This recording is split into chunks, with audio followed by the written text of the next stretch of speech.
Well, last week, the nation's leading heart organizations released a sweeping new set of guidelines for lowering cholesterol.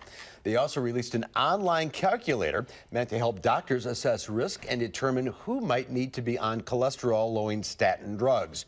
Two heart researchers from Brigham and Women's Hospital tested the risk assessment tools and are now raising serious questions and concerns about the recommendations. The controversy set off turmoil at the annual meeting of the American Heart Association over the weekend in Dallas. After an emergency session on Saturday night, the two heart organizations that published the guidelines, the American Heart Association and the American College of Cardiology, said the recommendations need to be evaluated further. Dr. Pat McBride from UW Health Cardiology was one of the doctors who contributed to the new guidelines. Welcome to Live at 5. We really appreciate you being here to try to unscramble this. You bet. Well, why were the recommendations tweaked in the first place? Well, it's been 12 years since our last guidelines came out, and there's been a lot of new studies and a lot of new evidence since then. And it caused some controversy, though, within the medical community itself. Why is that? Well, anytime we put out new guidelines, people like to be Monday morning quarterback, and criticize. But we think we simplified the guidelines, and actually, contrary to a lot of the information, we actually think there'll be about the same number of people recommended for the guidelines. What we're trying to do is make sure the right people get on the medicine. And that leads to this online calculator that's causing some problems. What is that all about? Well, a very smart group of people actually put together this guideline about risk assessment, because heart disease is all about risk factors. It's who has risk that determines who gets on the right medicine. So these two people are looking at the risk assessment and feel like maybe the risk calculator includes information that's a bit old. So the group's looking at this, but I really trust the writers of this guideline. They're some of the best minds in the country, from Framingham, from Northwestern, from the University of Iowa.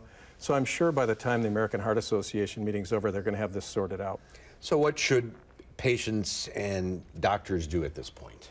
Well, the first thing is read the guidelines, because one of the things that happened when I read the news stories that came out the day after the guidelines were written, they obviously didn't read all the detail. They're long, so it takes a while to get through them. But if they look at the key steps in the guideline, we've actually made things a lot simpler. And we believe that we're going to save the country and healthcare plans a lot of money by simplifying the treatment and the follow-up for patients with cholesterol. The great news is, consistent with some Medicare reports today, most of the medicines we have for cholesterol these days are generics.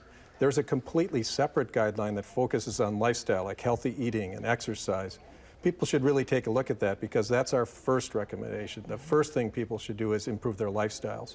And medicines are only used for the highest risk people and the people that don't respond to lifestyle first. Is it a combination of factors, or is it as simple as saying if your cholesterol is a certain number, you should be taking a statin? Yeah, that's actually what that risk assessment guideline's about.